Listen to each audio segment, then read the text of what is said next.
Bismillahirrahmanirrahim. Assalamualaikum warahmatullahi wabarakatuh.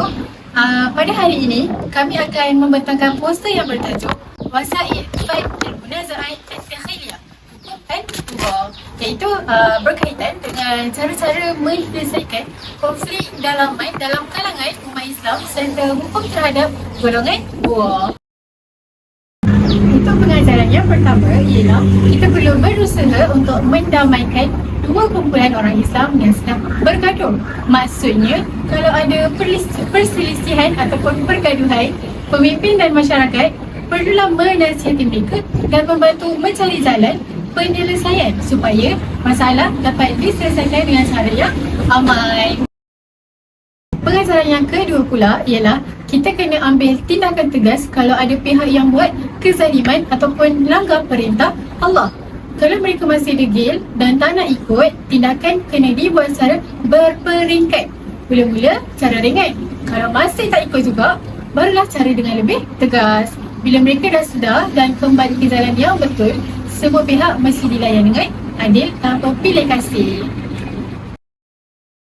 Seterusnya, pengajaran yang ketiga ialah hukuman balas atau kisos boleh ditangguhkan oleh pemimpin sekiranya melaksanakan hukuman itu boleh menimbulkan huru-hara dan menyebabkan masyarakat berpecah belah.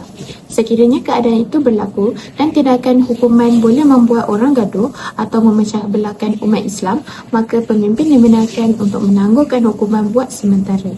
Tujuannya adalah supaya masyarakat tetap aman, perpaduan terpelihara dan umat Islam tidak berpecah belah. Setelah keadaan kembali stabil, hukuman itu boleh dilaksanakan secara adil dan saksama. Dan pengajaran yang keempat ialah, menurut majoriti ulama, pihak buruh bukanlah orang fasik atau kafir. Sebaliknya, mereka hanya buat salah dalam tindakan mereka sahaja. Sekiranya pihak buruh menentang pihak yang sah dan terus melakukan kesalahan, maka tindakan perlu diambil secara berperingkat dari cara paling ringan dahulu sehingga mereka kembali kepada perintah Allah.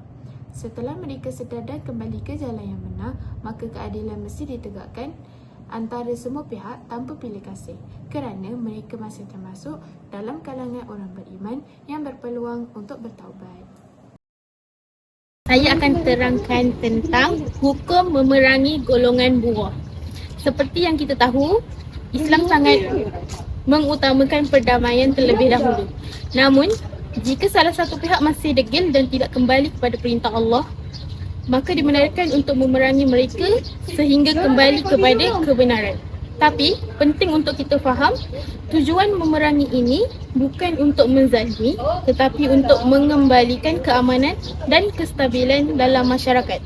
Selain itu, ulama juga menjelaskan bahawa golongan buruh ini bukan kafir. Mereka masih Muslim, cuma melakukan kesalahan kerana memberontak. Dan hukum memerangi mereka adalah fardu kifayah, iaitu jika sudah ada sebahagian yang melaksanakan, maka gugur kewajipan daripada yang lain.